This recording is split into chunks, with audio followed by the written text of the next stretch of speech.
bonsoir, bienvenue et merci d'être avec nous, que vous soyez devant votre télévision, votre radio ou sur Internet, donc depuis votre smartphone, pour ce second débat télévisé consacré aux élections territoriales. Nous parlerons bien entendu des compétences de la CTG ce soir en matière sociale avec une collectivité qui a en charge les publics les plus fragiles, les personnes malades en situation de handicap, la petite enfance ou encore nos seniors. Une collectivité territoriale, faut-il le rappeler, fruit de la fusion des exécutifs régionaux et départementaux. Voilà quel sera notre focus ce soir. 1h30 de débat avec les représentants des 4 listes. Alors tout de suite, on va voir qui est avec nous sur ce plateau ce soir. Le candidat Jean-Paul Ferreira pour la liste Guyane. Autre candidat, Jessie Américain pour la liste Changer d'air. Audrey Marie, représentant la liste unie et engagée pour notre territoire, du président sortant Rodolphe Alexandre, et Patricia Saïd de Guyane Contrée pour avancer de Gabriel Serville. Petit rappel, nous suivons une règle d'équité et non d'égalité. Mais bien entendu, la richesse du débat, c'est de pouvoir entendre les opinions de chacun. La parole circule donc.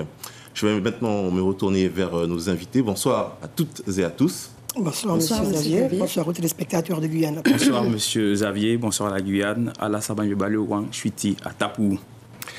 Alors, évidemment, il y a bien un constat qui ne fait pas vraiment débat sur notre territoire. C'est la carence en termes de structure de prise en charge. Ce n'est pas nouveau comme constat. Je vous pose cette question d'entrée. Comment, selon vous, expliquer qu'on ait du mal à sortir de cette situation de tension en termes de prise en charge, de structure de prise en charge? Monsieur, j'aimerais intervenir, puisque la thématique du jour, c'est le social.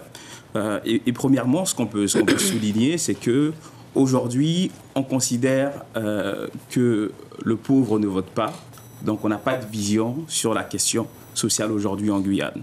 La preuve en est, nous sommes à plus de 50% de la population guyanaise qui est pauvre, donc plus de la moitié de la population guyanaise aujourd'hui est pauvre. On ne va même pas parler de la partie éducative, puisqu'il y a plus de 17 000 enfants qui sortent du cursus scolaire. Qu'est-ce que nous proposons? C'est d'aborder cette problématique en 3 volets.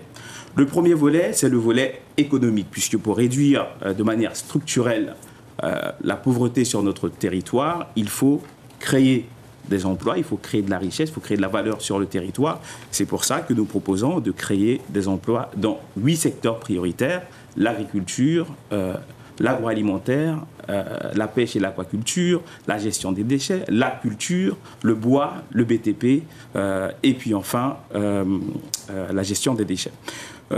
Deuxième volet, c'est le volet social, puisqu'il faut des acteurs terrain, notamment les associations, pour renforcer et accompagner les personnes vulnérables au-delà du rôle de la CTG.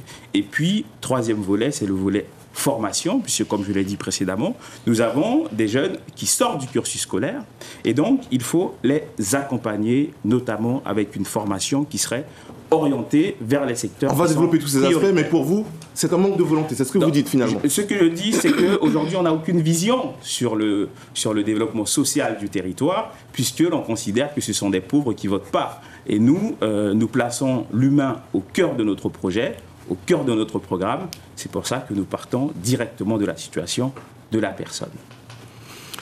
Autre réaction, on le disait, et cela concerne tous les domaines, la petite enfance, mais également l'insertion sociale, ce manque de structure. Comment expliquer qu'on soit à ce niveau de tension? Alors, pour nous, Guyane Contrée pour avancer, en effet, c'est un constat qui est vraiment regrettable. Et étant dans une dynamique de politique sur des mandatures antérieures, et qui pour nous n'est pas suffisamment prise en compte dans l'environnement social du citoyen guyanais. Par conséquent, des choses ont déjà été dites précédemment, ce ne sera pas la peine de les répéter. Il y aura une dynamique à développer au cœur de l'humain. À quel moment que le politique se place au cœur de l'humain? Et ça, c'est un engagement, et je dirais même un challenge vu la dégradation du système social en Guyane. Nous sommes dans une dégradation, malheureusement, avec une démographie galopante, sans structure, nous donnant la possibilité d'accueillir dans le système scolaire, le système d'apprentissage, de formation, le système d'accueil. On va parler de la petite enfance. Nous, par exemple, nous regrettons le fait que les crèches, les assistantes de crèches familiales à domicile ont fini par disparaître. Ça, c'est une question que l'on se pose parce que c'était quand même un système qui permettait quel que soit le seuil des familles, de pouvoir avoir accès à une garderie pour leurs enfants avec une plage horaire suffisamment adaptée et une sécurité, puisque ces personnes ne pouvaient pas dépasser un nombre d'enfants à accueillir. Donc une garantie sur le développement des compétences et de l'accueil et de l'éducation de l'enfant. C'est un débat, la parole circule. Je voudrais insister tout d'abord au préalable sur l'absence de l'exécutif sortant, Monsieur Xavier. Je crois qu'il est important de rappeler qu'à un moment donné, dans une vie d'élu, on rend compte. Avec tout le respect que je dois à Madame Marie, je pense que ce compte rendu de notre activité d'élu doit passer par un exécutif, parce que c'est cet exécutif qui a en charge la collectivité avec une équipe, bien évidemment. Ça, c'est la première chose. La deuxième chose, c'est la question de la posture politique. Je rappelle que, effectivement, le diagnostic est largement partagé. Vous l'avez évoqué avec quelques points tout à l'heure, Monsieur Xavier. Aujourd'hui, il s'agit de dire quelle est la volonté politique affichée par l'équipe sortante concernant ces aspects sociaux. Je crois qu'on est là au-devant d'une vraie frilosité de la part de cet exécutif sur cette question-là. Je rappelle qu'effectivement, la fusion du Conseil général et de la région donc, qui s'est opérée en 2015 mettait en exergue le fait qu'effectivement, le département avait ce pôle social extrêmement important qui représentait, je rappelle, plus de 50% de son budget, avec pratiquement 600 agents à disposition de ce point de vue-là. On se rend bien compte que dans la fusion qui s'est opérée, on a fait délibérément un certain nombre de choix. Aujourd'hui, il y a des schémas qui sont sortis il y a à peine un an. Qu'en est-il advenu de tout ce pôle social depuis plusieurs années aujourd'hui, de la fusion? Et on se rend bien compte que l'exécutif n'a pas su donner des priorités de ce point de vue-là. Quels sont les choix qui ont été faits selon vous? Écoutez, ça sera à demander donc à l'équipe sortante. C'est pas à moi de vous dire ce qui a été fait comme choix. En tout cas, vous estimez que le choix du social n'a pas été fait? Le choix du social n'a pas été fait. Or, on sait que dans notre population, effectivement, il y a une part importante de population qui doit bénéficier justement des politiques publiques en la matière. Et donc, non, ce que nous proposons, c'est de travailler sur la question, bien évidemment, parce que des causes de tout cela, sur la question de l'aménagement du territoire équilibré sur l'ensemble des parties du territoire, mais également en termes d'activités accompagnées avec la plus grande fermeté en termes de position, l'essentiel du tissu économique aujourd'hui pour pouvoir créer de la richesse et de l'emploi, parce que c'est évidemment ce creuset qui sera bénéfique donc pour la population, et bien évidemment la question de la formation. Aujourd'hui, on se rend bien compte que, et les chiffres sont là pour l'attester, que nos jeunes, notamment, sont exclus d'une partie de ce que l'on appelle la formation, l'éducation, la scolarisation, etc. Et ce n'est pas normal dans une situation comme celle de la Guyane, qui, je rappelle, fait partie de la France. On ne peut pas tolérer ce genre de situation-là.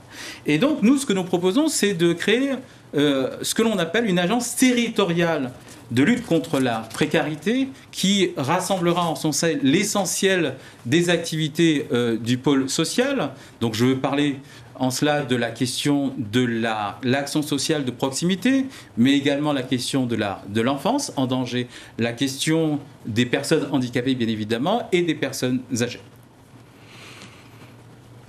André-Marie ? Oui, alors, pour répondre très précisément à votre question, puisqu'elle portait sur le déficit de structures en Guyane. Alors, il y a différents types de structures dans le social et dans le médico-social. Vous en avez qui relèvent de l'État. C'est par exemple tout ce qui est centre d'hébergement d'urgence. Vous avez ce qui relève de la CTG. Donc effectivement, c'est par exemple la protection de l'enfance. C'est également les EHPAD, le financement des EHPAD conjointement avec l'ARS.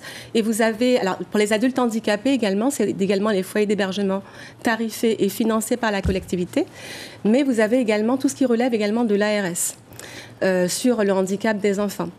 Et en fait, ce qu'il faut bien comprendre, c'est que les politiques d'action sociale, c'est pèse beaucoup sur le budget de fonctionnement des collectivités.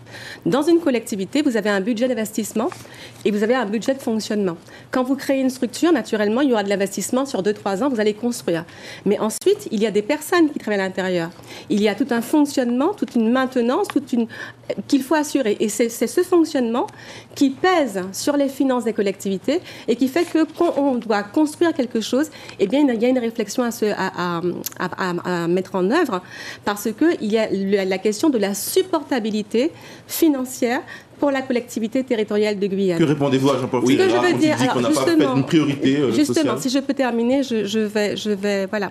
Monsieur Ferreira, alors je voudrais le rassurer pour lui dire que très bientôt, effectivement, le président de la CTG, enfin le candidat Rodolphe Alexandre, viendra sur les plateaux, puisque nous ne sommes qu'à la première semaine des débats, et que, écoutez, c'est bien la preuve que nous avons travaillé en équipe.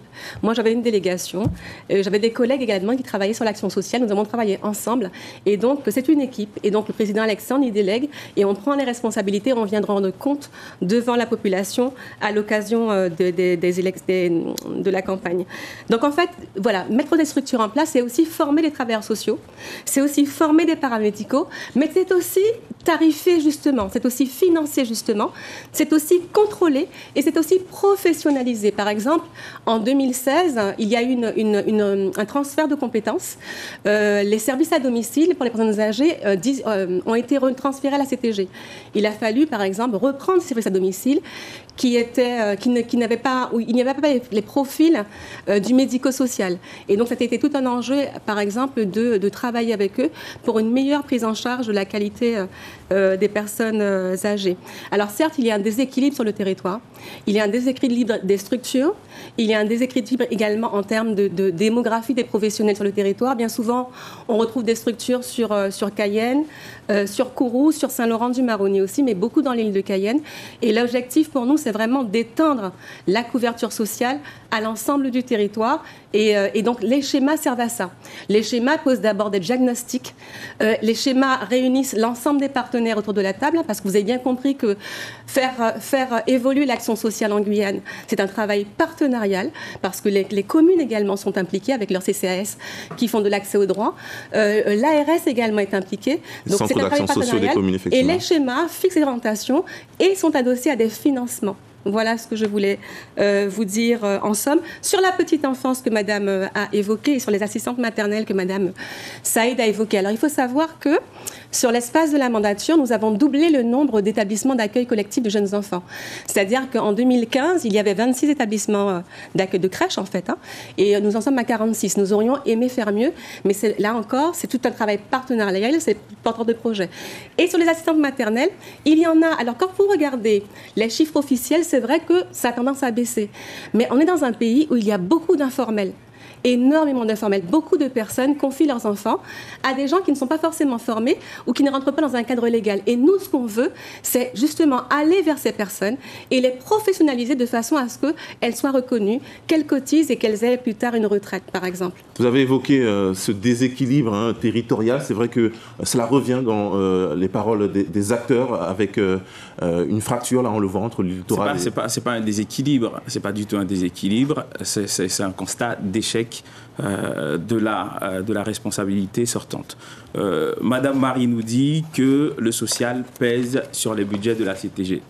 Hier, j'étais à un débat ici même, à la radio, sur Guyane Première, où M. Plénette nous disait que c'est le budget qui commande le besoin. Chez nous, non. Chez nous, non. Ce n'est pas le budget qui commande le besoin. Ce n'est pas une question de budget, c'est une question de vision et de responsabilité politique, c'est une question de volonté politique. Sur la question des personnes âgées, il faut savoir qu'en Guyane, les personnes âgées ne sont pas représentées, ce n'est pas un handicap en fait, la vieillesse. La vieillesse, c'est une richesse, que ce soit dans les populations amérindiennes, que ce soit dans les populations bushinengue, dans les populations guyanaises d'origine créole, d'origine haïtienne, d'origine Hmong, la vieillesse est une richesse sur notre territoire, contrairement à d'autres régions. Donc, on ne peut pas dire qu'on va faire une politique en faveur des personnes âgées en fonction d'un budget, en fonction de l'argent. Ce n'est pas un arbitrage sur l'argent. Pareil sur l'enfance. L'enfance, c'est la porte d'entrée dans la vie. Et donc, pour pouvoir avoir une vie stable, il faut que l'enfance soit une période de notre vie qui soit réussie. Moi, par exemple, je ne serais pas ici sur ce plateau si je n'avais pas reçu une éducation d'une grand-mère qui est née dans les années 30 à Bonneville et qui a encadré mon éducation. Donc, on peut pas dire... américain, une structure d'accueil de la petite enfance, par exemple, cela a un coût, c'est un budget. Dans les accords de Guyane de mars-avril 2017, il y avait notamment cette proposition de financement à 100% dans les zones les plus prioritaires. Donc on imagine justement dans les communes de l'intérieur par l'État de telles structures, ça n'a pas été suivi. Quelle clé on peut parler par exemple de l'EHPAD qui était prévu à Sinamari, qui n'a pas vu le jour. Moi personnellement, j'aurais préféré un EHPAD à Kourou parce que ça permettrait à une grande population de Kourou de ne pas être éloigné en fait de sa famille. Pareil, si on aborde la question de la maison intergénérationnelle qui était prévue sur Makouria, on attend toujours. Donc si on rentre pareil dans les structures d'accueil, on voit qu'aujourd'hui on nous dit que que sur la question des personnes âgées, on essaie de renforcer les structures d'accueil. Mais il faut savoir qu'aujourd'hui, il y a deux manières en fait pour accompagner notamment les personnes âgées. Il y a l'aide classique et puis il y a tout ce qui est aide extra-légale. Donc c'est une part volontaire de la CTG pour accompagner les personnes âgées. Cette part est quasiment nulle. Donc c'est-à-dire que la CTG fait ce qui est obligatoire, ce qui rentre dans le budget, comme l'a dit Audrey-Marie, puisque ça pèse, le social pèse, on fait ce qui est obligatoire. Et puis, sur la partie volontariste, on ne fait rien, puisque derrière, on sait qu'il y aura une compensation de l'État sur la part obligatoire, mais sur ce qui est de la volonté politique, elle n'y est pas aujourd'hui. Alors, pour nous, le constat, il est ce qu'il est. On pourra faire toutes sortes d'interventions thématiques, schématiques, sur des calculs budgétaires. En tous les cas, quand on fait le choix d'être politique, c'est qu'on fait le choix de s'engager pour la population et de pouvoir déployer les moyens au service de la population guyanaise. Quand on fait le choix d'être politique et de vouloir en effet s'occuper du social, notre priorité première, c'est l'humain. Avec toutes les étapes que cela impose. Alors, on a schématisé le débat de ce soir sur la petite enfance, sur les personnes âgées et sur la personne en situation de handicap. Si on doit faire un constat, parce que nous sommes des représentants, aujourd'hui candidats sur des listes, mais nous ne sommes pas les personnes qui vivent cette expérience douloureuse avec très peu de moyens d'accompagnement, quelles que soient les missions et attributions des institutions qui doivent s'en occuper. Pourquoi ? Parce qu'en effet, politiquement, on n'a pas pris en considération l'humain. On ne l'a pas pris en considération. Je vais donner un exemple tout simple. Souvent, les gens, parmi certains, trouvent désagréable quand il y a une mobilisation quelque part. Ceux-là restent dans cette posture parce qu'ils ne sont pas touchés par la situation. Mais une fois qu'on est touché par la situation, on parle autrement. Donc, à ce moment, on cherche à rentrer en relation avec les acteurs pour dire, finalement, vous aviez raison, parce qu'aujourd'hui, je suis touché. Alors, pour revenir dans la configuration propre de la chose, il y a tout un dispositif qui se met en place et toute une organisation. C'est-à-dire que la CTG aujourd'hui a plusieurs collaborateurs, que ce soit dans le monde associatif ou que ce soit dans le monde structurel, dépendant même des équipes de la CTG et des relations des différents partenaires ARS et autres institutions. Est-ce qu'on peut nous dire aujourd'hui quelles sont les vraies relations de coopération qui existent entre ces institutions, ces entités, et qui nous permet de toucher à un développement répondant aux besoins réels. Je donne un exemple tout simple encore. Quand la CTG envoie, fait un arrêt d'une intervention particulièrement pour les familles qui ont des enfants en situation de handicap ou autres, sans préavis sur l'arrêt de l'accompagnement de ces familles. Sans préavis, particulièrement sur les PCH. D'accord? Comment peut-on expliquer que des familles découvrent du jour au lendemain qu'elles n'ont plus cette assistance, et comment elle va devoir s'organiser à nouveau avec son budget? Donc une famille, puisqu'on parlait des personnes pauvres, une famille qui a les moyens financiers d'accompagner le membre de cette famille, on est aussi comme ça à Guyane, on va se dire, bon, ben c'est pas grave, il est tiré sous Bakéa, nous que débrouiller que ça nous gagne. Mais une famille qui n'a pas les moyens de le faire, mais qui plus est, comme le disait monsieur Jessie Américain, dans sa pauvreté, n'ose pas, parce qu'il y a l'audace aussi, il faut oser venir le dire, voit ce genre d'institution comme une espèce de grosse force en face.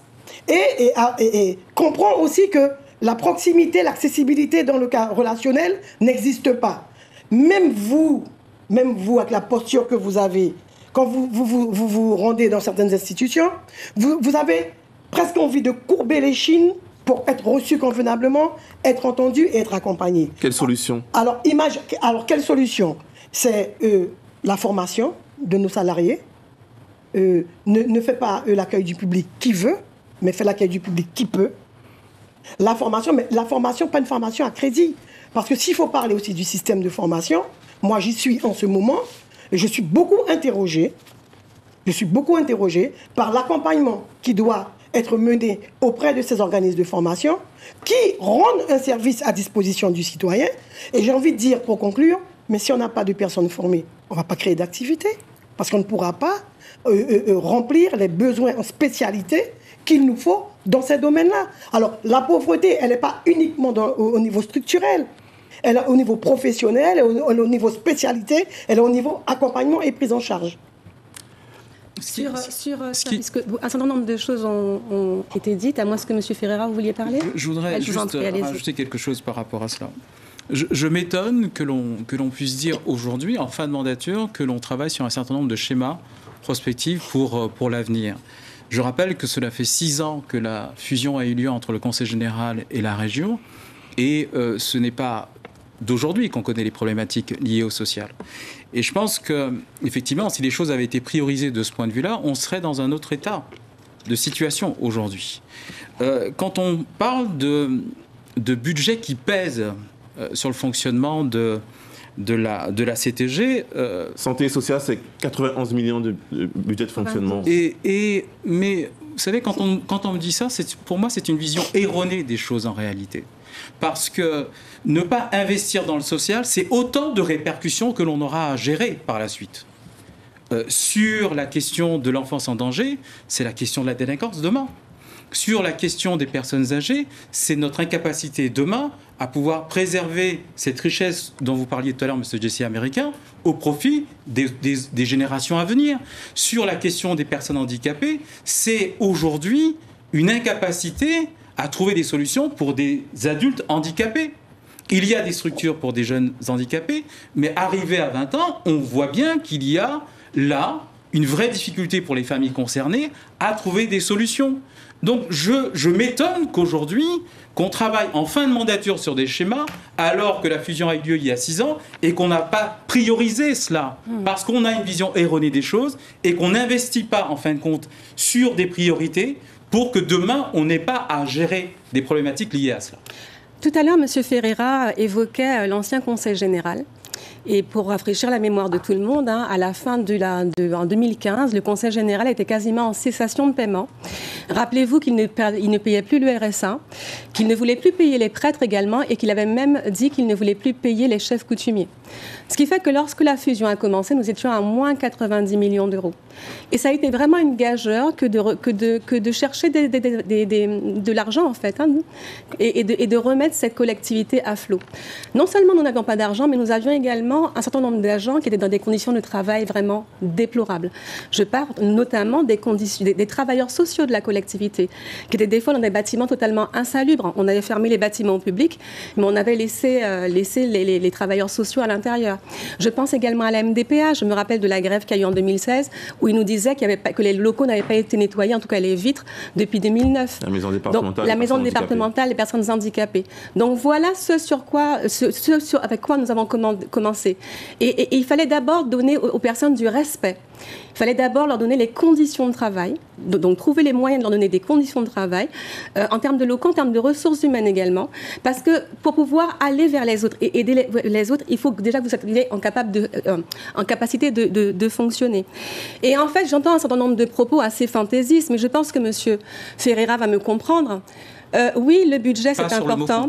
Le budget, c'est important, monsieur américain. On peut pouvoir promettre, effectivement, on est période électorale. Mais c'est pas on est en période où on promet beaucoup. Mais en fait, toutes les familles de Guyane sauront qu'elles ont des besoins, effectivement. Elles ont un budget. Donc, des fois, on peut subvenir à ces besoins. Et puis, des fois, il faut étaler les besoins. Et puis, des fois, il faut travailler un peu plus pour avoir un peu plus d'argent. Et je pense que monsieur Ferreira me comprendra, puisque la commune d'Awala-Yalimapo, qu'il gère depuis 2001, est en large déficit. Et que depuis 2019, c'est le préfet qui règle le budget et que ce budget n'a cessé de croître, en fait, mais dans le sens inverse. Donc d'où l'inertie et l'immobilisme dans cette commune. Donc, je voudrais donc dire, par cet exemple concret, que oui, il est important d'être un bon gestionnaire, parce que la collectivité, c'est avec une bonne gestion qu'elle parvient justement à offrir des services et plus de qualité de prise en charge aux concitoyens sur l'ensemble du territoire. Je veux vous répondre, Madame Marie, pour vous dire tout simplement que si vous en êtes à comparer un budget d'1 million et quelques avec un budget de plus de pratiquement 600 millions d'euros, vous en êtes, je pense, à un niveau tel que je ne peux imaginer qualifier. Eh bien, moi, monsieur, je vous ai laissé vous exprimer, s'il vous plaît, laissez-moi m'exprimer. Je vous en prie. Quand vous dites que les travailleurs sociaux étaient effectivement en souffrance, ils le sont toujours jusqu'à aujourd'hui. Les 500 et quelques agents qui travaillent aujourd'hui dans ces différents pôles en question sont en souffrance parce qu'ils n'ont pas été pris en considération dans le cadre de cette fusion, justement, parce qu'ils n'ont pas été priorisés dans le cadre de cette fusion. Et donc, quand on me parle toujours de constat, je répète encore, en fin de mandature, je m'étonne encore de voir que l'on fait les mêmes constats qu'il y a quelques années de cela, au moment où la fusion a été souhaitée de cette manière-là. Mais, vous savez, Madame Marie, je vous dirais quelque chose. Quand vous osez parler du personnel, et ce qui est compréhensible, puisque vous aviez en charge cette délégation en question. Mais penchez-vous, Madame Marie, sur la souffrance de votre personnel, sur les manques de moyens, d'intervention sur le terrain. Le fait qu'il y ait du turnover, comme on dit si bien, un éternel recommencement du personnel dédié à ces différents pôles d'intervention qui aujourd'hui se retrouvent en très grande souffrance. Dans l'Ouest, par exemple, on est dans un éternel recommencement de composition d'équipes de l'ASE, par exemple, avec toute la difficulté que cela a de prise en charge des enfants concernés. Et donc, oui, de l'aide sociale à l'enfance. Donc, quand on parle budget, effectivement, c'est avant tout une question de priorisation. J'aimerais parler un peu de vision politique, puisque à un moment donné, il faut parler de politique, monsieur Xavier. Allez-y, parce qu'on a parlé des familles et également de la population. Je termine de la question du maire de famille. Des propositions sur la partie, puisqu'à un moment donné, il faut avoir des propositions. Une de nos premières propositions sur la question de l'enfance, aujourd'hui, nous savons que nous avons des grandes difficultés à accompagner les jeunes en difficulté avec la question qui se pose notamment des familles d'accueil sur l'ensemble du territoire. Ce que nous proposons dans un premier temps, c'est un foyer départemental qui va permettre de faire un diagnostic de la situation de l'enfant. Il faut aujourd'hui se recentrer sur la personne. Vous parlez donc des enfants placés dans le cadre de la protection de l'enfance. Exactement. La première orientation de notre programme, c'est la connaissance de nous-mêmes. Puisque nous habitons sur un territoire que nous ne connaissons pas, combien de jeunes de Cayenne n'ont pas été à Regina ou même à Macoria? Et deuxièmement, parce que nous habitons sur un territoire avec des personnes qui ne se connaissent pas entre elles. Donc la première orientation, c'est la connaissance de nous-mêmes. Et justement, dans cette connaissance de nous-mêmes, il faut reposer la question de comment on va diagnostiquer les jeunes qui sont placés dans des familles. Donc le foyer départemental, c'est pendant 3 mois des jeunes qui vont intégrer ces structures. Et en fonction de leur situation précise, on va les réorienter sur des structures. Parce qu'aujourd'hui, on se contente de faire du chiffre. Aujourd'hui, les assistantes sociales ont ce qu'on appelle des portefeuilles. Comme dans les entreprises où on va chercher des clients, comme un commercial. Les assistantes sociales, aujourd'hui, ont un portefeuille, vont gérer des portefeuilles et on va parler de chiffres. Nous, ce qu'on dit, c'est qu'à partir de 18 ans, il faut que chaque jeune puisse avoir une utilité au niveau de la société. Donc c'est comment on va l'accompagner vers l'emploi avec le renforcement de structures qui accompagnent vers l'emploi. On peut citer l'exemple de l'association Libinawang, par exemple à Kourou, qui, au plein cœur du quartier Saramaka de Kourou, va accompagner des jeunes vers l'insertion, notamment des jeunes issus de quartiers populaires. Donc à un moment donné, il faut parler de chiffres, il faut faire des jolis constats, mais il faut revenir à la politique, et la politique, c'est donner une vision, et c'est aussi donner des propositions très concrètes. Vous allez pouvoir réagir, vous parlez de structures pour accompagner les jeunes. Parlons par exemple de la prise en charge du handicap, on le sait, les établissements en manquent. Quand ils existent, il y a parfois des dysfonctionnements. Je vous propose justement sur ce point d'entendre la question de cette mère d'un enfant en situation de handicap. Bonsoir à tous. J'aimerais intervenir ce soir en tant que famille sur la complexité des compétences de l'handicap en Guyane. Quand on sait que l'enfant en situation de handicap est de la prérogative de l'État et que l'adulte en situation de handicap est de la prérogative de la CTG, on sait que la CTG c'est la gouvernance et que l'ARS c'est l'ordonnateur.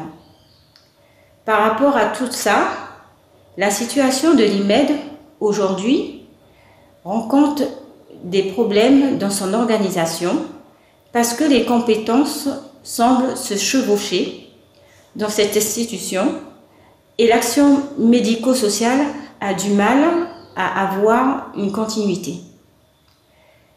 Le questionnement des parents, des familles aujourd'hui, à vous candidats sur ce plateau ce soir, quelles sont les solutions pérennes que vous allez apporter à cette problématique, certes qui est celle de l'IMED, mais aussi de la Guyane entière? Qui souhaite réagir? Alors, sur la question posée, en effet, nous sommes face à une situation qui a trop duré concernant l'IMED, parce que l'IMED a été géré pendant longtemps par une institution dont ça n'était pas les compétences. Dans sa représentativité, parce que l'IMED a un statut public, dans sa représentativité, il y avait justement pendant des années une représentativité politique, mais qui était limitée dans son champ d'action, parce que la compétence de l'IMED ne dépendait pas de cette représentativité politique. Ce que nous regrettons, c'est qu'on n'a pas pris le temps d'analyser l'historique de l'IMED, afin de pouvoir projeter un accompagnement d'amélioration, de construction, donc d'évolution, rentrant dans le champ d'action. Moi, j'ai connu l'IMED dans le temps avec un déploiement d'activités dans la prise en charge des enfants en situation de handicap, en préparation de futurs travailleurs. Ils sont plus d'une centaine environ. Aujourd'hui, personne ne peut dire de manière concrète qu'est-ce qui arrive à l'IMED. Et j'entends la souffrance de cette maman, parce que l'IMED avait quand même un seuil d'accueil assez performant dans les années antérieures. Pourquoi?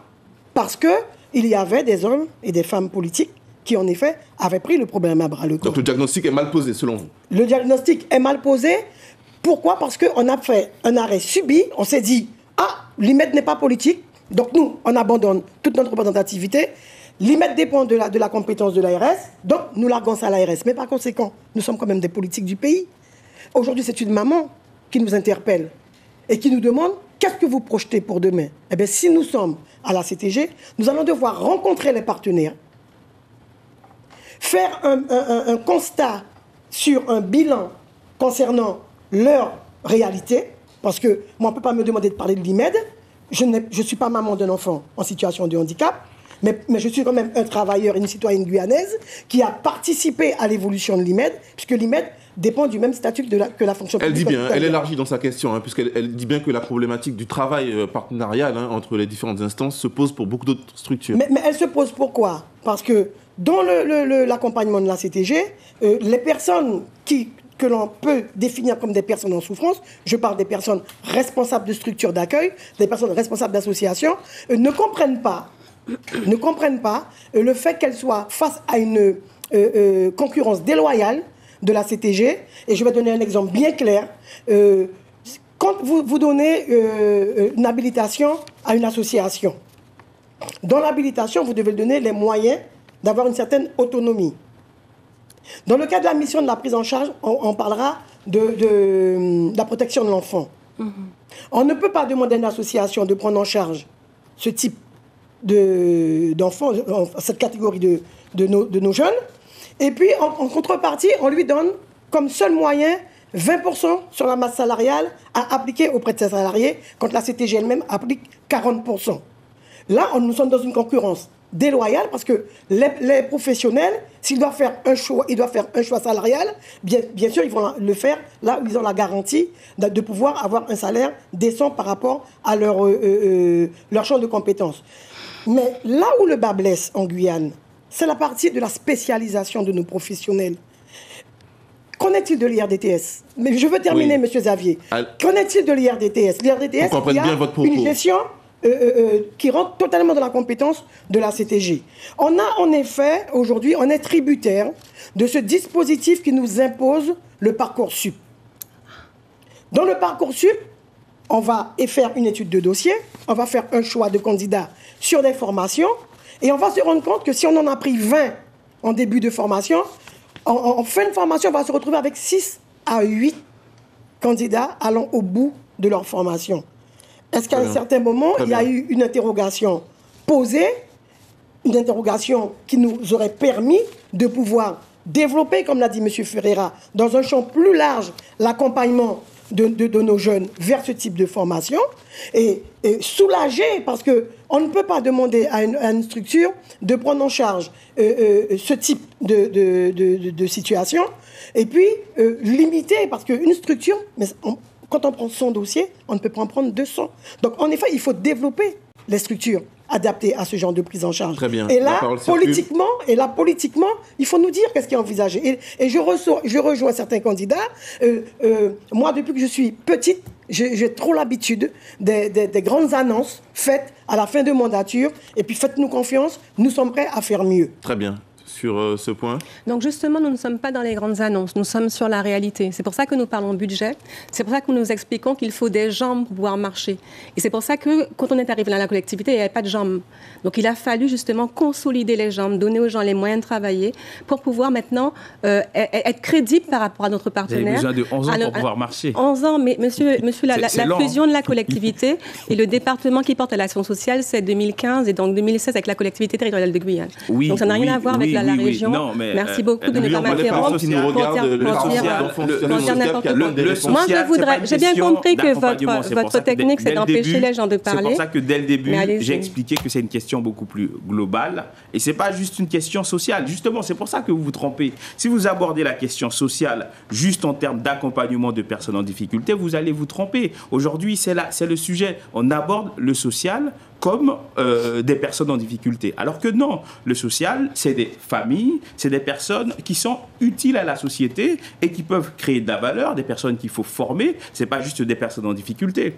Mais personne ne dit le contraire, monsieur. Et justement, je voudrais apporter toute ma sympathie à cette maman, parce que c'est vrai que ce ne sont pas des sujets politiciens, vous savez, les enfants en situation de handicap. Et c'est vrai, madame, vous avez raison, c'est une compétence de l'État. Il faut savoir qu'il y a un certain nombre de rapports administratifs qui sont sortis pour demander la fermeture de l'IMED. C'est ce à quoi nous nous sommes opposés. Nous avons discuté avec les syndicats, et pour eux, c'est très important, par exemple, que l'IMED conserve le statut de fonction publique hospitalière. Nous n'avons pas toutes les cartes en main, comme disait madame Saïd tout à l'heure, parce que le directeur est nommé par la l'ARS, le budget aussi est réglé par l'ARS, mais nous sommes peut-être hors de nos compétences, mais nous sommes aux côtés des salariés et nous sommes impliqués dans la résolution, oui. Et nous sommes impliqués également dans la résolution de cette problématique, mais de façon tripartite. Donc ça, c'était pour l'IMED. Il ne faut pas faire comme si les problématiques, c'était la CTG qui les avait inventées. Hein. Les problématiques préexistaient. C'est un territoire qui est difficile. C'est un territoire qui a des marqueurs sociaux compliqués. Et donc, ce qui s'est passé, c'est que la CTG, elle se bat justement pour pouvoir résoudre ces problématiques-là. Et elles sont de différents ordres. Et effectivement, il y a aussi des enjeux sur la formation. Donc, sur la formation, sur l'ARDTS, nous versons des dotations à l'IRDTS, qui est un établissement public, mais nous versons également des dotations pour des formations dans le médico-social. APP+, qui est un organisme privé, mais nous versons quand même. Nous versons également des dotations à l'école qui forme les ambulanciers. Alors, sur l'IRDTS, il y a encore beaucoup de choses à améliorer. Pour l'instant, les promotions de travailleurs sociaux qui sortent sont encore trop étroites. Mais justement, le fait qu'ils soient maintenant inscrits dans Parcoursup, on a vu qu'il y a un intérêt de la part des bacheliers qui se dirigent maintenant vers l'IRDTS. Donc on espère d'avoir des promotions plus grandes et on travaille également à l'accompagnement de ces jeunes étudiants parce qu'ils se heurtent à des difficultés de plusieurs ordres qui peuvent des fois empêcher leur réussite. Voilà. Sur le manque de personnel sur cette question formé, justement, effectivement, le manque de personnel formé localement, cette problématique, elle est connue de tous depuis des années. Et force est de constater que les solutions, pour l'instant, on ne les a pas. On nous annonce aujourd'hui, effectivement, il y a des problèmes dans ce domaine-là. On va. Moi, j'estime qu'au bout de 6 ans, effectivement, le constat d'échec, il est clair. Aujourd'hui, ce que nous préconisons, nous, c'est de nouvelles postures. Quand on parle de l'IMED, c'est évidemment, il y a la question des compétences de l'État et des compétences de la CTG, mais c'est aussi, nous sommes en responsabilité. Et quand une famille s'exprime de cette manière-là, une mère de famille s'exprime de cette manière-là, il faut pouvoir lui apporter un certain nombre de réponses. Donc, nous sommes responsables. Et quand on est responsable à la CTG et qu'on intervient dans ce domaine-là, on a normalement le devoir de pouvoir dire à l'ARS notre manière de voir les choses sur notre territoire. Ce n'est pas uniquement à l'ARS d'imposer sa vision sur une réalité sociale extrêmement difficile que connaît la Guyane. Quand on parle de la question de la formation, on sait qu'il n'y a qu'une quinzaine de personnes en termes de promotion, et effectivement, la quinzaine de personnes retenues n'aboutissent pas forcément au bout des 3 années de formation. Ça, c'est connu depuis des années. Qu'est-ce qu'on attend pour étendre l'offre de formation? Qu'est-ce qu'on attend pour réformer la question de l'IRDTS pour pouvoir rendre plus attractive cette formation en question? Parce qu'il y a de réels besoins. Chaque année, des postes d'éducateurs, d'assistants de services sociaux, etc., autant de spécialisation en termes de psychomotricité, on n'a pas d'orthophoniste, etc., etc. Quelles sont vos propositions? Il faut réformer la question de la formation. De l'ombre, justement. Il faut réformer la question de la formation. On ne peut pas dire qu'on ne peut pas y intervenir, là. Financièrement, on intervient. Donc, comme on paye, on peut demander et on peut exiger plus. Ouvrir les quotas. Monsieur Xavier, juste pour intervenir sur la question de la maman, puisque je n'ai pas encore répondu à la question. Allez-y, monsieur Américain. Je vais répondre en 2 étapes. La première étape, c'est par rapport à ce que disait Madame Audrey-Marie. Elle dit qu'on espère avoir des promos plus grandes. Quand on fait de la politique, quand on est en responsabilité, on n'espère pas, Madame Marie. On travaille et on accompagne des personnes pour avoir des résultats. On n'espère pas. Vous parliez de fantaisisme précédemment. Ça, c'est du fantaisisme, par exemple.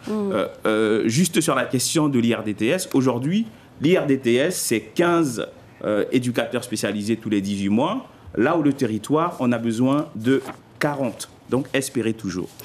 Sur la question de la posture qu'il faut avoir, puisqu'il faut faire des propositions également, nous sommes dans un débat, sur la posture qu'il faut avoir sur la question de la personne en situation de handicap. Nous, ce que nous disons, c'est dans un premier temps, il faut donner la possibilité à chacun d'être utile à la société, y compris les personnes en situation de handicap.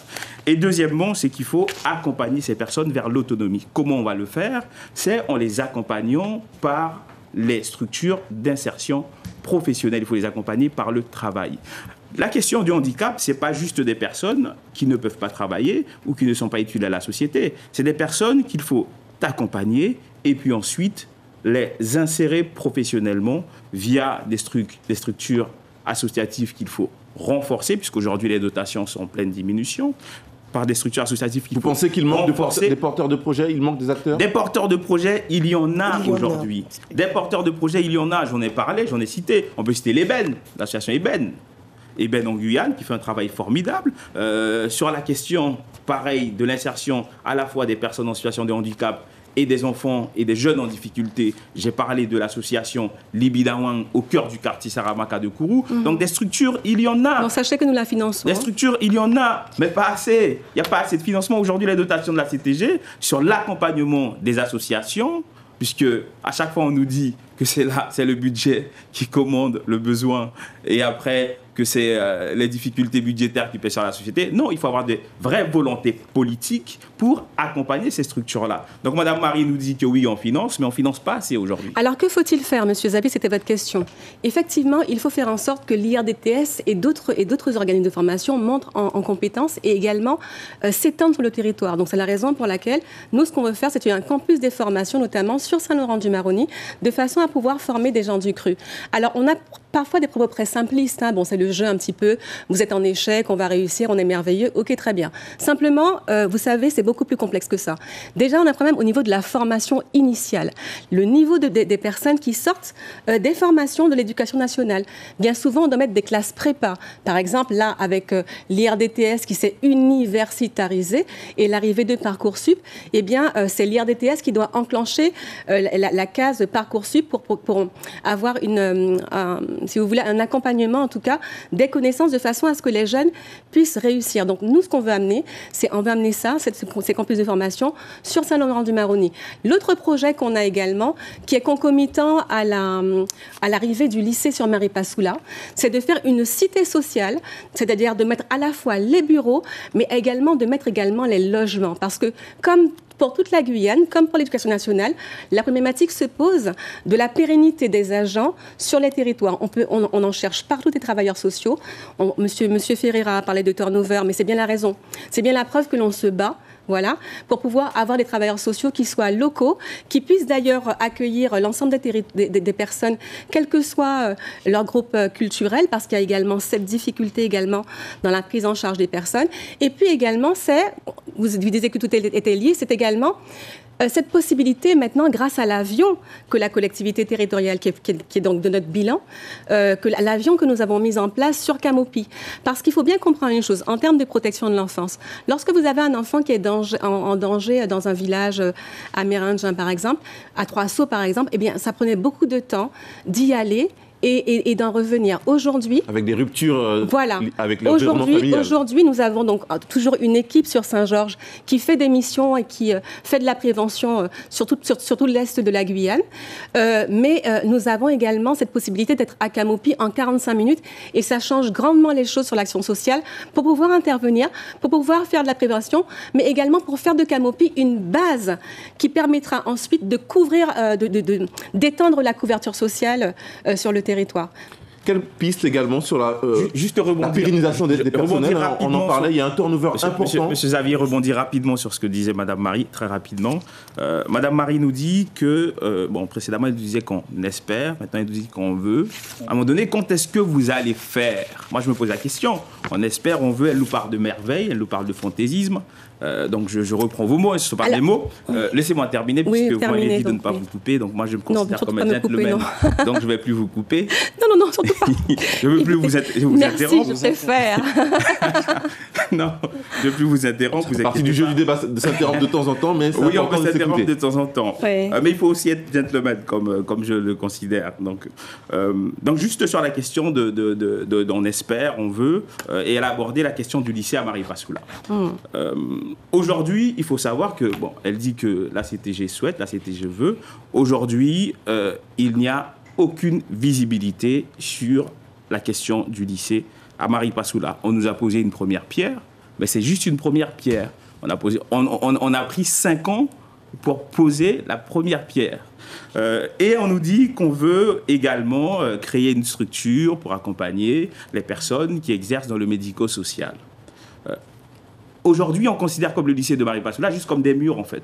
Donc des pierres qu'il faut poser. Mais jusqu'à l'heure d'aujourd'hui, on ne sait pas quelles sont les orientations pédagogiques qu'on va donner au lycée de Maripasoula. C'est faux. Il y a des filières. C'est faux. C'est pas faux. Aujourd'hui, le lycée de Maripasoula, le lycée de Maripasoula doit avoir une orientation amazonienne. Tout à fait. Mais doit avoir une orientation amazonienne avec des secteurs d'activité qui nous concernent. Vous allez être rassuré. Je vous ai dit, dès le départ, qu'il faut avoir une vision globale avec des secteurs d'activité à développer. Vous avez dit que oui, effectivement, c'est ce que... C'est ça. Alors, on n'est pas à proprement parler dans la question de la formation dans le médico-social. C'est la vision globale. Sur le lycée de Mais on nous dit Maripasoula. qu'on veut, mais aujourd'hui, on considère la question du lycée de Maripasoula juste comme des murs. On nous dit que ça va sortir en 2023, mais en réalité, ça va sortir plutôt en 2025-2026.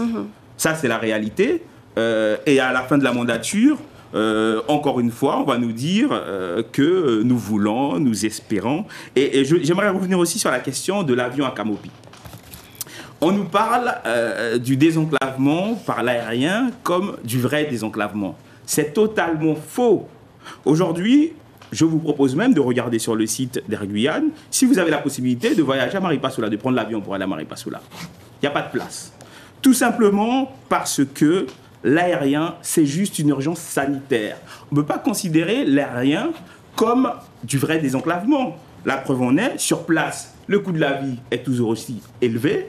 Une bouteille d'eau, par exemple à Camopi ou à Maripasoula, ça coûte 4-5 euros. Très bien. Ça coûte 80 centimes à Cayenne. Très bien. Si on parle de la question du numérique, encore une fois, le vrai désenclavement, c'est le désenclavement routier. On a compris votre idée. Que nous considérons, je termine rapidement sur la question du désenclavement routier. On a compris votre idée. C'est pour ça que nous considérons qu'il faut absolument lancer la construction de la route du fleuve, donc d'Apatou à Maripasoula, et également de la route de Bélizan. Et votre codiciaire l'a bien abordé la semaine dernière lors du débat sur l'aménagement du territoire.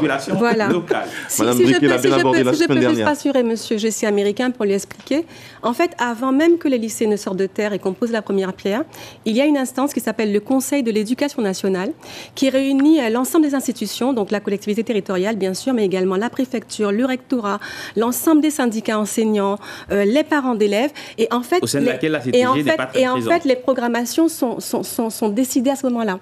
Et donc, sur Maripasoula, si ma mémoire est bonne, l'idée, c'est de pouvoir répondre aux métiers de l'énergie, la biomasse, filière bois également. La filière bois, l'environnement, etc. Je revient voudrais au rajouter débat quelque chose sur la formation. Oui, Justement, on revient dessus. Par rapport à la formation, il y a quelque chose également qui est très intéressant et qui est porteur de perspective pour la Guyane, c'est le CHU. C'est le CHU et la montée en compétence des CDPS là, qui vont devenir des hôpitaux. Des centres de prévention et de soins. Voilà, qui vont devenir, voilà. Quelle priorité justement en termes de choix de filières dans le médico-social? Très précisément, il y a les filières, il y a les métiers sous tension dans le social, il y a également les métiers sous tension dans le paramédical. Alors dans le social, on en a parlé, éducateur spécialisé, assistante sociale, CESF, TISF. Et dans le paramédical, on a par exemple les ergothérapeutes, les psychomotriciens, les orthophonistes, les sages-femmes qu'on ne ferme. Et donc, en fait, le CHU, qui a des engagements financiers de l'État, va nous permettre justement de pouvoir développer ces formations-là sur le territoire, parce que pour l'instant, nos jeunes partent pour se former ailleurs, et ils sont accompagnés par les aides territoriales de la CTG lorsqu'il partent. Est-ce que je peux intervenir? Et lorsqu'ils sont ici aussi. Alors, M. Ferreira, rapidement peut-être. Je vous laisse la parole, Madame Saïd. Merci, Madame Saïd. En revenant sur la posture du politique, j'ai envie de revenir sur la posture du politique et puis faire la fusion entre tout ce qui est dit depuis quand nous avons commencé le débat et maintenant. Et j'ai bien envie de dire à Mme Audrey-Marie que nous, quand nous nous sommes mis debout pour exiger un CHU en Guyane, c'est bien parce que nous n'étions pas politiques et que nous avions compris qu'à un certain moment, il faut être ambitieux et il faut oser. Donc, nous, c'est en tout honneur que nous constatons que les politiques, avec beaucoup de facilité, prennent le relais de ce combat d'intérêt général, parce que ce n'était pas un combat pour être fier uniquement aujourd'hui, mais c'était un combat pour améliorer, faire évoluer la prise en charge de la population guyanaise. Et nous avons été très loin parce que nous ne sommes pas arrêtés qu'à la construction du CHU, tout en prenant compte justement de notre possibilité de pouvoir pérenniser nos différentes spécialisations et ne pas attendre que ça nous vienne d'ailleurs avec une insatisfaction du service donné. Mais nous avons aussi réfléchi à comment rendre la santé publique dans une proximité, une prise en charge convenable, d'où notre combat sur l'amélioration du statut des CDPS en petits centres hospitaliers. D'ailleurs, nous étions arrêtés à Maripasoula, mais nous avons continué jusqu'à Grand Santi. Oui. Des centres de prévention et de soins qui sont souvent en partenariat avec les PMI d'ailleurs. Mais je veux terminer parce que ça, c'est un premier jet du combat. Et la partie la plus importante, c'est en effet ce qu'on dit, mais quel type de professionnels que nous allons mettre dans ces structures et quel type d'activité que nous allons mettre en priorité correspondant aux besoins du pays. Alors pour revenir sur ce dont on est aujourd'hui, c'est la même chose. Ça veut dire que je suis politique, moi, aujourd'hui j'ai fait le choix de m'engager parce que n'est pas politique qui veut. Donc on doit prendre son temps, on doit se donner à cœur ouvert, tout en prenant la tâche des responsabilités qui nous incombent, et ne pas pouvoir venir et dire à la population, c'est difficile, il n'y a pas de budget, et il faut comprendre, parce que je veux rappeler qu'on savait que ça aurait été compliqué de pouvoir fusionner les deux entités. On a voulu fusionner, et on a voulu avoir une présidence unique. Alors qu'il y avait des propositions d'aller vers des résidences doublées pour en effet faciliter la tâche et ne pas nous entendre dire ce qu'il nous a dit aujourd'hui. Donc moi, comme je l'ai déjà dit dans des rencontres avec M. Alexandre, chacun fait son choix. Moi, j'ai fait le choix d'être une politique aujourd'hui. Eh bien, je le prends avec tout ce que ça incombe. Mais je sais que je dois m'engager au respect de la population guyanaise et travailler dans l'intérêt de la population guyanaise. Donc, je ne peux pas venir aujourd'hui devant la population guyanaise pour dire c'est difficile, le budget il est moindre, on ne peut pas. Parce qu'il y a ce qu'on appelle l'anticipation dans son engagement, il y a ce qu'on appelle des valeurs dans l'engagement, et il y a ce qu'on appelle le respect de la population guyanaise. Et j'ai envie de dire ça. Vous avez abordé la question du CHU. J'aimerais revenir rapidement sur la question du CHU, puisqu'aujourd'hui, tout le monde en parle. Encore une fois, on parle de quelque chose qui n'est pas encore concret. Hein. C'est une volonté, même si c'est... Avec des engagements de l'État sur ce centre hospitalier universitaire. On se rappelle que dans les accords de Guyane, il y a eu plusieurs engagements, plusieurs choses qui aujourd'hui sont actées, mais qui n'ont pas encore vu le jour. Donc on nous parle encore une fois de choses, on nous a parlé de souhaits, de je veux, maintenant on nous parle également de quelque chose qui va venir peut-être. Sur la question du CHU, ce qu'il faut comprendre, ce qu'il faut dire à la population, c'est que le CHU, c'est un outil. C'est un outil qui va nous permettre notamment d'être plus compétitifs, de pouvoir accueillir plus de médecins, et aussi de pouvoir former davantage sur le territoire. Mais ce n'est pas le CHU qui va permettre d'améliorer par un coup de baguette magique, l'offre sanitaire sur l'ensemble du territoire. Ça, ce n'est pas vrai. Par exemple, on a parlé des centres de santé. Le centre de santé, par exemple, de Maripasoula. Moi, je considère qu'aujourd'hui, Maripasoula, Papaïchton et Grand Santi, c'est une partie du territoire qui va... en termes de développement démographique qui va augmenter très très rapidement, il faut un hôpital de proximité à Maripasoula et pas un centre de santé. Hein. Aujourd'hui, oui, mais vous avez prévu plein de choses. Avec à un moment donné, il faut faire, Madame Marie. Mais c'est pas nous, monsieur. Vous prévoyez tout le temps, il faut faire. Nous, sont des crédits d'État parce que la santé, c'est l'État, vous êtes au courant. Donc c'est la raison pour laquelle Madame a été visionnaire à l'époque dans ses combats syndicalistes. Elle a été une visionnaire dans ses combats syndicalistes. Maintenant, Patricia Saïd avec sa casquette de l'UTG, on l'a bien compris. Il y a eu l'Académie de Guyane, l'Université de Guyane. Il y a des centres de recherche et maintenant nous sommes prêts. Alors, si vous pouvez terminer votre propos rapidement, pour entendre Jean-Paul Ferreira également sur cette question. Quand on est politique, il faut s'y croire. Je termine sur ce que je disais. Il faut très rapidement un hôpital de proximité sur Maripasoula, parce qu'il faut savoir aujourd'hui, une personne qui est victime d'infarctus, aujourd'hui à Maripasoula,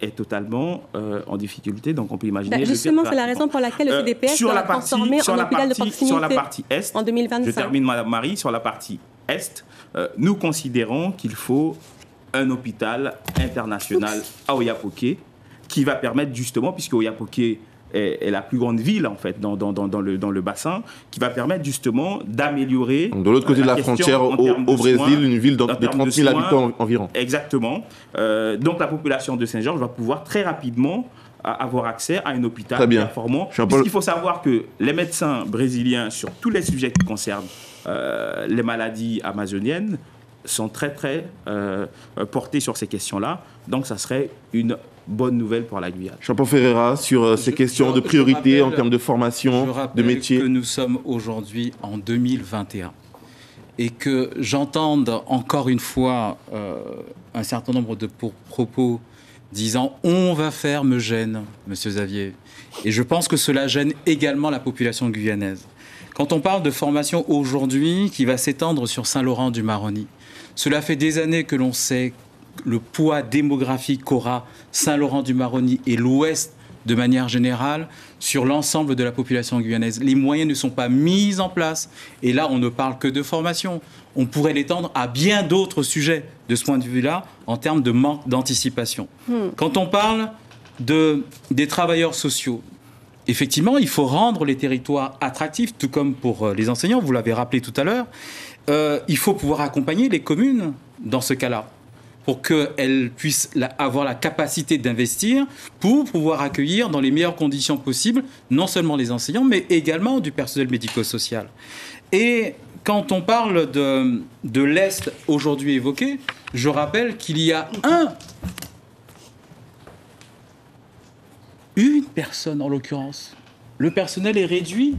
Les moyens ne sont pas mis en place. Et quand on me dit, oui, cette personne va jusqu'à Camopi, etc., une personne pour la vallée de l'Oyapock. Vous imaginez, c'est déjà compliqué dans d'autres territoires de pouvoir intervenir à une personne, mais sur la vallée de l'Oyapock, avec tous les moyens d'accès difficiles que l'on a. Je n'ose même pas imaginer le travail de ce travailleur social. J'ose même pas l'imaginer.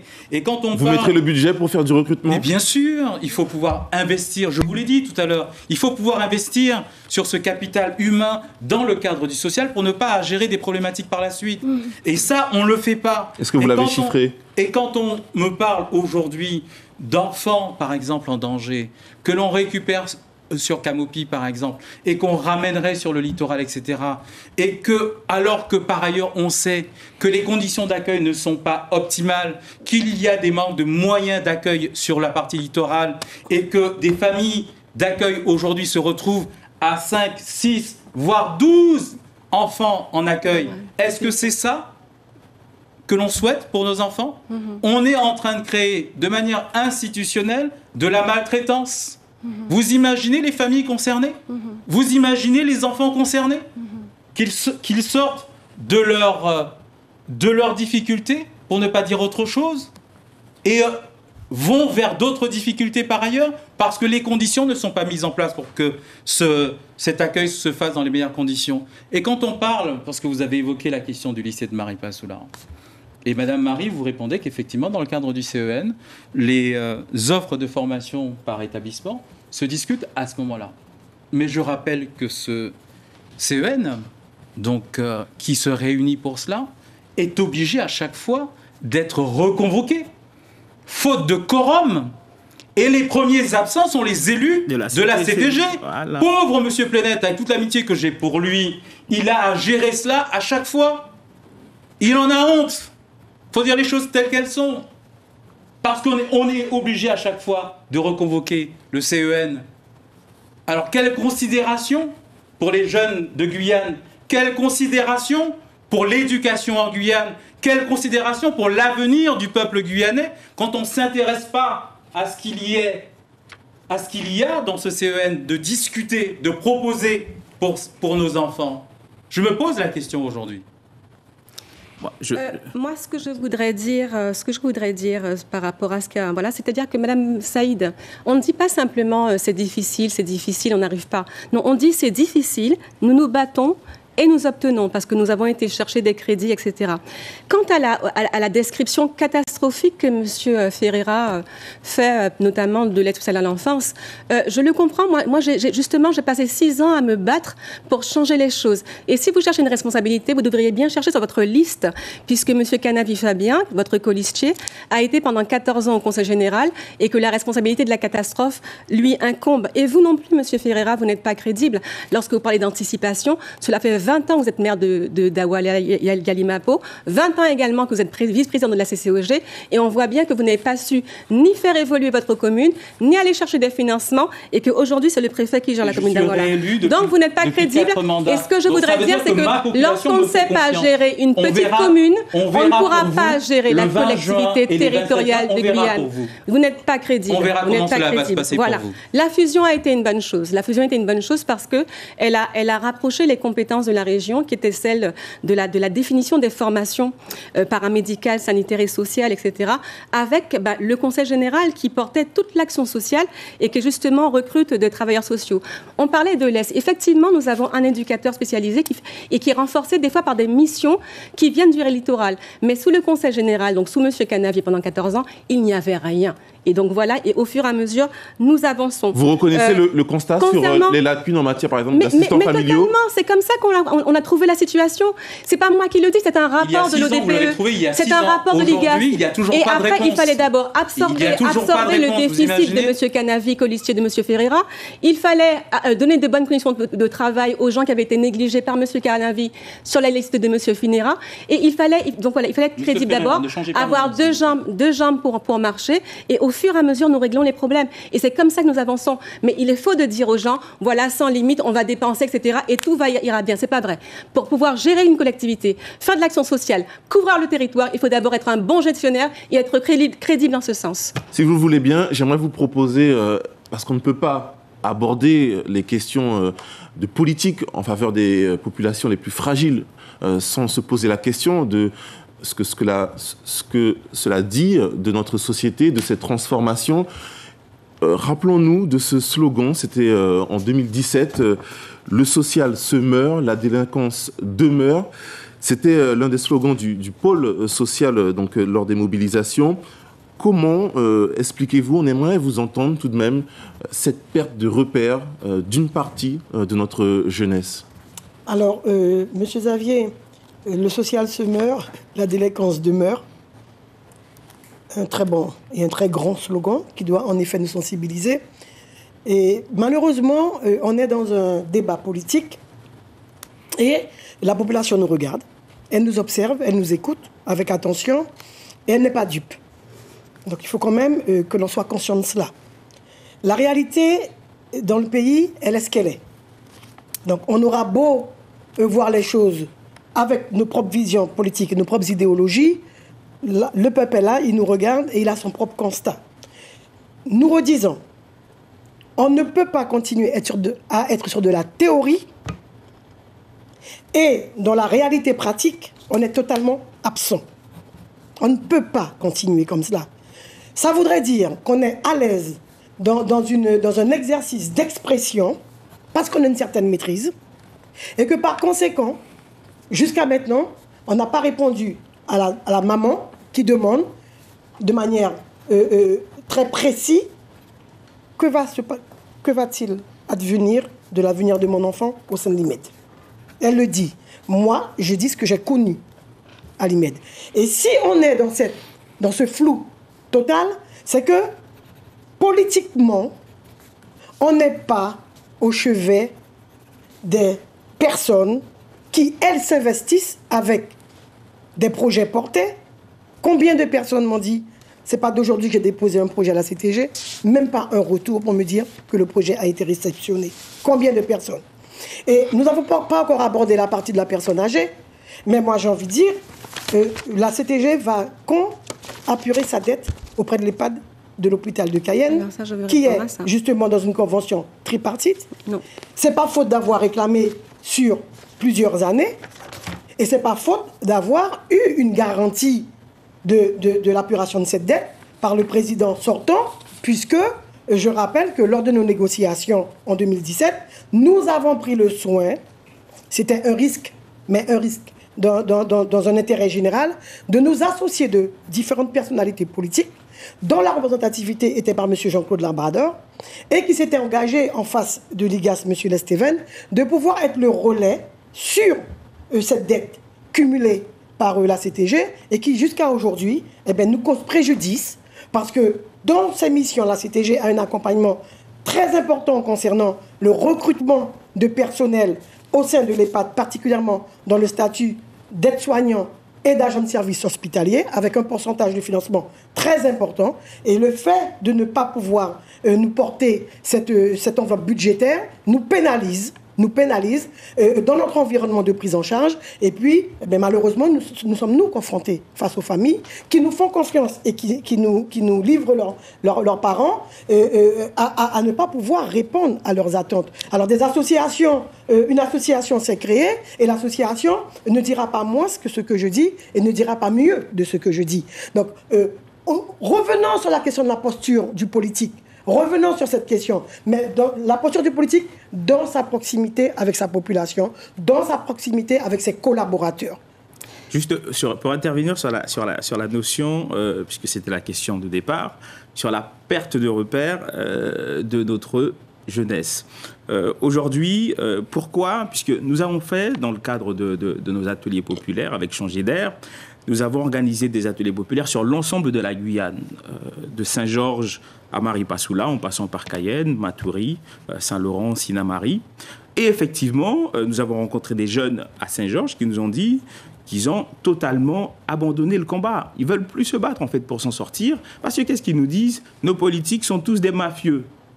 C'est ce qu'ils nous disent, en fait, ces jeunes-là. Nos politiques sont tous des mafieux, ils sont là pour eux et pas pour la population. Et parfois, lorsqu'on regarde des affaires politiques dans la presse, on se dit qu'en fait, les jeunes ont raison.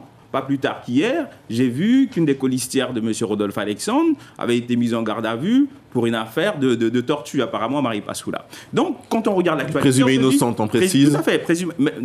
Mais c'est quand même une personne qui a l'intention de représenter une population qui est mise en cause dans une affaire très très grave. Elle est effectivement présumée innocente, mais nous allons voir. Donc quand nos jeunes nous disent qu'aujourd'hui nos politiques sont tous des mafieux, et là encore une fois j'ai envie de dire, puisque lorsqu'on regarde encore une fois la plupart des hommes politiques qui sont candidats aux élections de la CTG, c'est des gens qui font de la politique depuis plus de 20 ans, parfois plus de 25 ans, quasiment tous. Et notamment les personnes qui sont en tête de liste. Et quand nos jeunes nous disent aujourd'hui qu'ils n'ont pas confiance en nos politiques, on se dit qu'à un moment donné, il faut passer à autre chose. Et nous, ce qu'on dit, c'est qu'il faut, dans un premier temps, pour régler ce problème de manque de confiance de la population guyanaise aujourd'hui, c'est dans un premier temps, il faut un vrai travail de connaissance de nous-mêmes. Comme je l'ai déjà dit, on habite un territoire que nous ne connaissons pas, avec des personnes qui ne se connaissent pas entre elles. Il y a des gens qui habitent sur ce territoire qui ne savent même pas qu'il y a en Guyane 6 nations autochtones. Il y a un lien à tisser, selon vous. Exactement. Et puis le deuxième sujet, c'est qu'à un moment donné, il faut avoir des vraies références sur ce territoire. Nous habitons un territoire qui fait 300 000 habitants, et aujourd'hui, nous n'avons pas beaucoup de références en Guyane qui inspirent nos jeunes. Et c'est à nous, justement, nous en tant que politiques, c'est à nous de travailler à la construction de ces légendes, de ces références. Et autre sujet, c'est qu'à un moment donné, pour avoir confiance en nos hommes politiques, il faut que les hommes politiques démontrent que le discours politique fonctionne sur le terrain. Et comment on le démontre ? C'est, par exemple, en créant un vrai modèle guyanais qui va pouvoir créer de la richesse, créer de l'emploi et qui va permettre à ces jeunes d'avoir une opportunité professionnelle. Donc, créer de la confiance, c'est à la fois la connaissance de nous-mêmes, c'est en renouvelant des élus qui aujourd'hui ne sont pas représentatifs de la population, puisqu'on voit, il y a 60% de la population guyanaise qui ne vote pas, et c'est pour une raison. Très bien. Jessie Américain, vous évoquez ce lien dans la société, la multiculturalité guyanaise est souvent mise en avant, c'est une chance, mais c'est aussi un défi, pour nous, notamment, on a beaucoup parlé des travailleurs sociaux, parce que c'est autant de références culturelles qu'il faut pouvoir prendre en compte. Comment justement valoriser également cette multiculturalité ? Alors justement, en fait, quand vous formez, en formant de façon continue, pour pouvoir adapter l'intervention sociale avec, sur l'ensemble du territoire, et avoir également des médiateurs culturels, des personnes de confiance des fois, qu'il faut également. C'est déjà le cas, hein. Au quotidien, le travailleur social qui se heurte aux difficultés de la prise en charge, il adapte déjà. Et en fait, c'est ça, c'est comment adapter aussi l'action sociale en Guyane. Sur la protection de l'enfance, moi, ce que je voudrais dire, c'est qu'on a été chercher l'argent aussi, hein. C'est un contrat qu'on a passé avec l'État. On a tiré la sonnette d'alarme. On a été le 2e département à signer.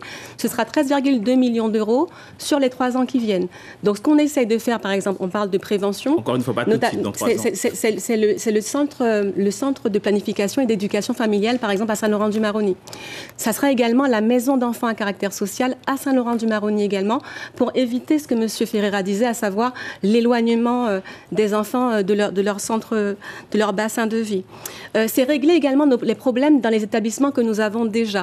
Et pour ça, il fallait une tarification, c'est-à-dire un service de tarification à la CTG qui soit vaillant et qui puisse répondre aux établissements, parce qu'il y a des navettes budgétaires. Et par rapport à ce que Mme Saïd disait sur le financement des EHPAD, parce que je vous avais entendu sur un autre média dire également la même chose, je voudrais vous rassurer. J'ai été vérifiée, il n'y a pas de retard de paiement sur l'ensemble des EHPAD. Le seul où il y a un retard de paiement, je vous l'accorde, il y a eu un problème technique, en effet, sur le service longue durée de l'hôpital du Char, où il y a eu un problème technique qui est en passe de résolution.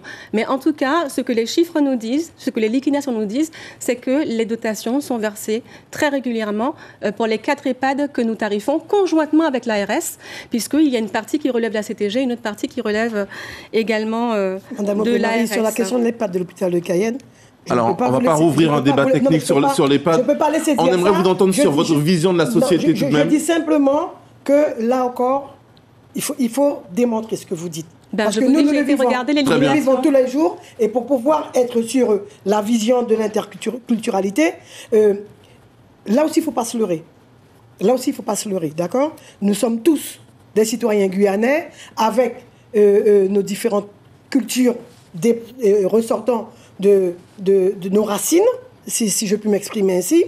Et je crois que c'est là aussi que le bas blesse en Guyane. Moi, je suis né à Saint-Laurent-du-Maroni, en 62. J'y ai vécu jusqu'en 69, voire 70. J'habitais à la rue Colonel Chandon. Dans le temps, on venait tout juste de repeupler le camp de l'exportation. Et puis on avait le village tout près qui s'appelait La Roche-Bleue. D'accord ? J'ai envie de dire ça. Et il y avait une cohésion entre les populations. C'est pas vrai, madame, ce que vous dites. Je peux terminer ? Vous avez vu, jamais je ne vous ai interrompu, monsieur. Non, mais c'est faux, américain. Ce que vous dites. Je vais le démontrer. Moi, je parle de ce que j'ai vécu. D'accord ? Donc, quand nous sommes arrivés à la période où il y a eu la guerre du Suriname, en effet, l'arrivée de cette population a totalement déstabilisé. Début des années 80, oui. Voilà, a totalement déstabilisé cette relation. Et moi-même, dans mes déplacements, puisque je me déplaçais souvent pour aller animer des formations syndicales, j'ai eu à le dire aux camarades que je n'avais pas compris ce qui s'était passé, qu'il y a eu ce bouleversement total dans les relations entre les différentes populations de Saint-Laurent. S'il y avait une vision différente, ce qui est tout à fait normal, si je puis le dire aussi, c'est qu'on était sur des je veux dire que les populations amérindiennes et les populations bushinengue avaient plus la possibilité de rester dans leur environnement et de pouvoir la vivre pleinement. Moi j'ai vécu dans l'école où j'étais, où je voyais les religieuses ramener les jeunes amérindiennes pour entrer à l'école. J'ai aussi vécu le fait que je voyais de grands hommes amérindiens passer avec leur production artisanale de flèches et de tout, et c'était un honneur. Donc quand monsieur américain me dit que c'est pas vrai, c'était un honneur pour les familles d'en acheter et de pouvoir orner chez eux avec ça. Quand nous, on allait se laver à la Roche-Bleue, moi, personnellement, je n'ai jamais regardé le bushinengue dans notre regard parce que j'étais tellement émerveillée par sa capacité de pouvoir plonger son nouveau-né dans le fleuve et de le regarder comme ça évoluer dans le fleuve. Oui, j'ai vécu ça, monsieur Jessie américain, et j'ai vécu aussi le fait qu'avec mes frères, on se rendait dans les carbets et qu'on mangeait avec eux ce qu'ils avaient. Qu'est-ce qu'on a perdu selon vous? Alors, qu'est-ce qui s'est passé? C'est bien ce que je vous dis. Il y a eu un bouleversement. Entre-temps, moi, j'ai quitté Saint-Laurent-du-Maroni. Moi, j'ai quitté Saint-Laurent-du-Maroni. C'est parti en 1969. Donc, qui mieux que la population qui a vécu, parce qu'il faut entendre aussi la réalité des choses, qui mieux que les populations qui ont vécu ce bouleversement avec l'arrivée des immigrés lors de la guerre du Suriname, peut aujourd'hui expliquer ce renversement.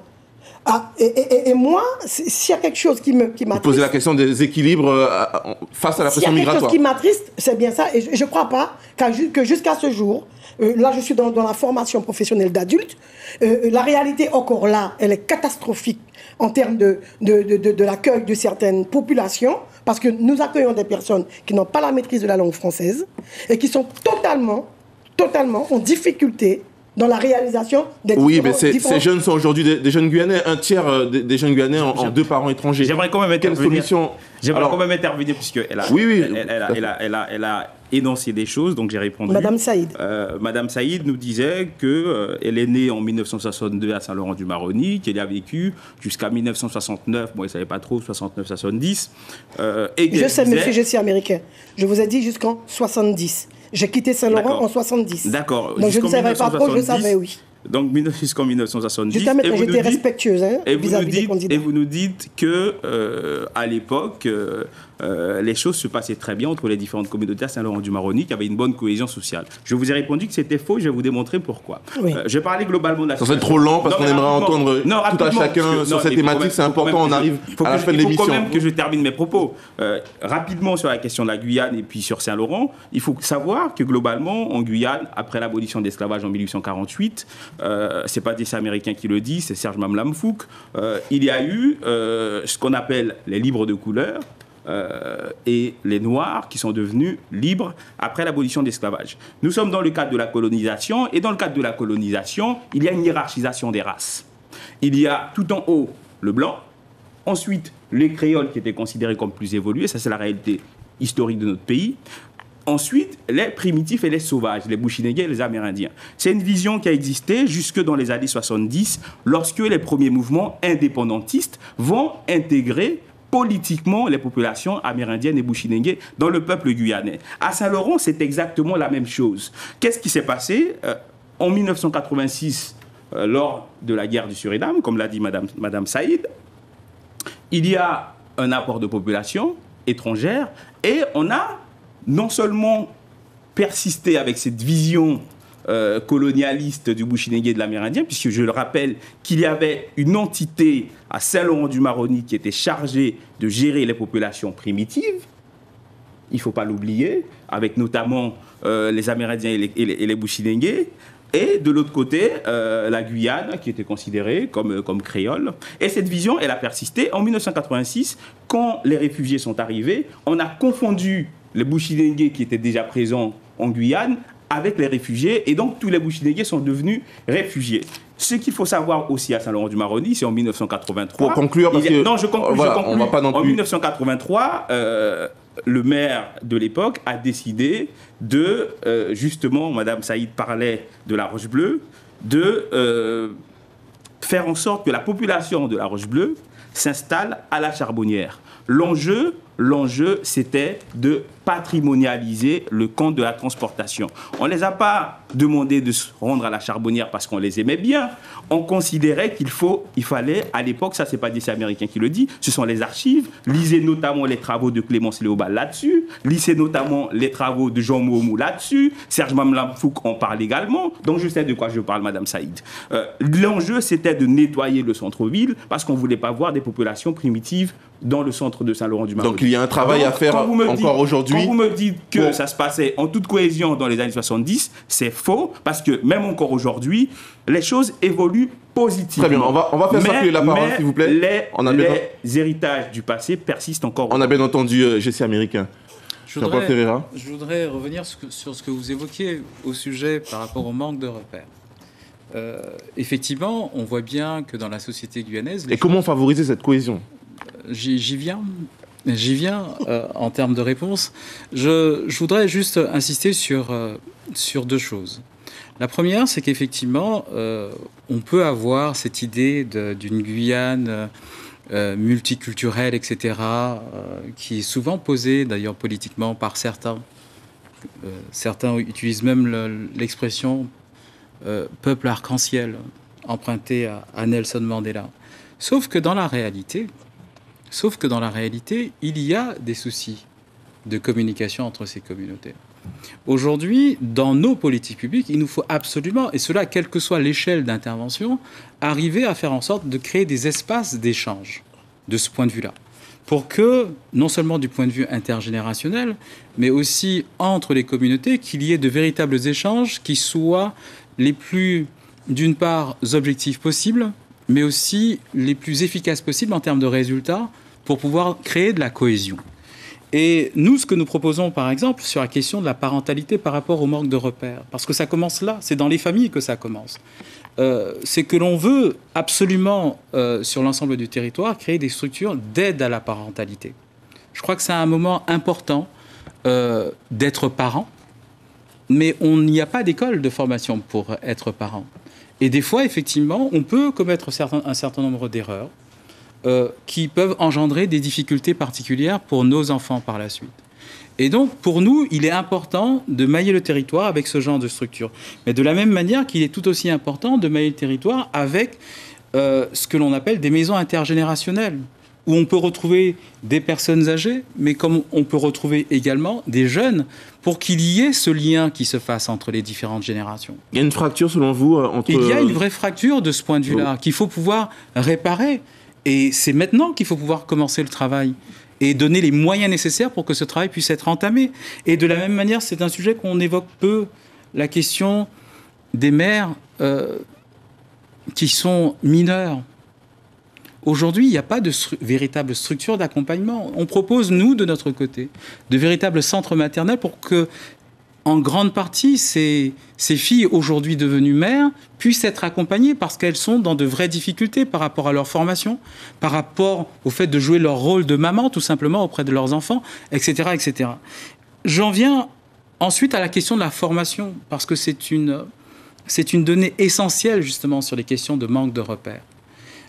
L'éducation et la formation doivent permettre d'arriver justement à créer cet ensemble que l'on souhaite de nos voeux pour que la société guyanaise puisse se construire sur de véritables bases solides du point de vue culturel, mais également du point de vue du devenir demain de notre société, qui sera une société véritablement, à ce moment-là, multiculturelle, riche de cette diversité culturelle que l'on a. Que l'école prenne sa part. Audrey-Marie ? Oui, moi je voudrais dire simplement que je suis d'accord avec monsieur Américain. Il y a l'histoire. Vous êtes souvent il y a les séquelles de l'histoire.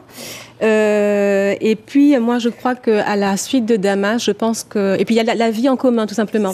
Et il y a la vie au quotidien et je crois que au quotidien on se mélange et on se parle et on crée des choses ensemble, on crée de la musique, on crée des langues. Et je voudrais simplement reprendre les propos de Damas qui sont essentiels et qui devraient tous nous guider. 3 fleuves coulent dans nos veines. Et donc l'idée, c'est d'arriver à une identité commune qui n'écarte pas les appartenances multiples, parce que je peux être guyanais et avoir des appartenances multiples. Sans nier les réalités. La PPG a réalisé une étude, un tiers des jeunes 16-25 ans mais se tout à disent fait, mais ce sont des Guyanais. Jusqu'à quand on est étranger dans ce pays ? Donc effectivement, ça traverse l'ensemble des politiques publiques, ça traverse l'école, ça traverse la politique culturelle également, tout comme Monsieur Ferreira. Effectivement, nous aussi, nous voulons créer des maisons. Mais vous savez, autour du tambour, par exemple, des salles convouées, où on pourra apprendre également la sampula, le songé, les savoir-faire traditionnels, les langues également. Il faut absolument, puisque nous avons du mal à rentrer à l'intérieur des écoles, même s'il est question dans le débat statutaire que nous demandions, pour ces genres de raisons, justement, la compétence sur l'école primaire, vous voyez. Mais il faut absolument qu'on ait une politique culturelle qui nous permette de travailler sur ce vivre ensemble. Ça passe également par l'aménagement du territoire, parce qu'il faut se rencontrer pour se connaître. On est tout à fait d'accord sur ça. Et puis sur les mères mineures, je voudrais dire simplement et rassurer M. Ferreira qu'il y a un dispositif qui existe, qui est porté par les PEP Guyane et qui, à domicile, met une équipe pluridisciplinaire autour de la jeune fille, parce que l'idée, c'est de lui permettre de continuer sa scolarité et surtout de faire en sorte qu'elle ne retombe pas enceinte. Et c'est également la raison pour laquelle c'est déjà dans les clous là, Il y a le centre de planification et d'éducation familiale qui va sortir à Saint-Laurent-du-Maroni pour pouvoir également faire de la prévention aussi dans les collèges et les lycées, comme le font déjà nos agents de la PMI. Et puis, il y a également ce qu'on appelle les médiateurs sociaux en milieu scolaire que nous avons initiés en partenariat avec l'État, qui sont au sein même des établissements scolaires et qui luttent contre toutes les formes de discrimination qui peuvent des fois mener au décrochage, par exemple. Alors, on est arrivé à la fin de l'émission. On est arrivé à la fin de l'émission. On est arrivé à la fin de l'émission. On va revenir sur la question. Je réagissais à un propos de Madame Saïd, mais je n'ai pas donné mon avis sur cette question de multiculturalité. Nous sommes arrivés à la fin. Donc, vous avez effectivement fait un développement. Nous sommes arrivés à la fin de l'émission. Deux choses, puisque je vois que Madame Marie a repris mes propos, Monsieur Ferreira c'est également. fini, l'émission est terminée. Ce que je disais, c'est que effectivement, il y a la question de nos anciens, puisque les anciens, c'est une richesse du territoire guyanais, dans toutes les communautés de Guyane. Et puis la deuxième chose, comme nous l'avons écrit dans notre programme, la première orientation de changer d'air, c'est la connaissance de nous-mêmes. Et vous l'avez répété plusieurs fois ce soir. Et ça passe par la construction sur les 4 intercommunalités, ça passe par la construction de maisons de la connaissance et de la transmission. Merci Jessie Américain, merci Patricia Saïd, merci Audrey Marie, merci Jean-Paul Ferreira, merci à vous pour votre fidélité. Ce débat donc consacré aux disciplines sociales, à l'enfance, au public les plus fragiles, nos seniors également, touche à sa fin. Je vous donne rendez-vous dès la semaine prochaine pour un nouveau débat. L'actualité de la campagne se poursuit bien entendu sur l'ensemble de nos supports, que ce soit donc dans nos éditions ou dans nos émissions spéciales. Excellente soirée.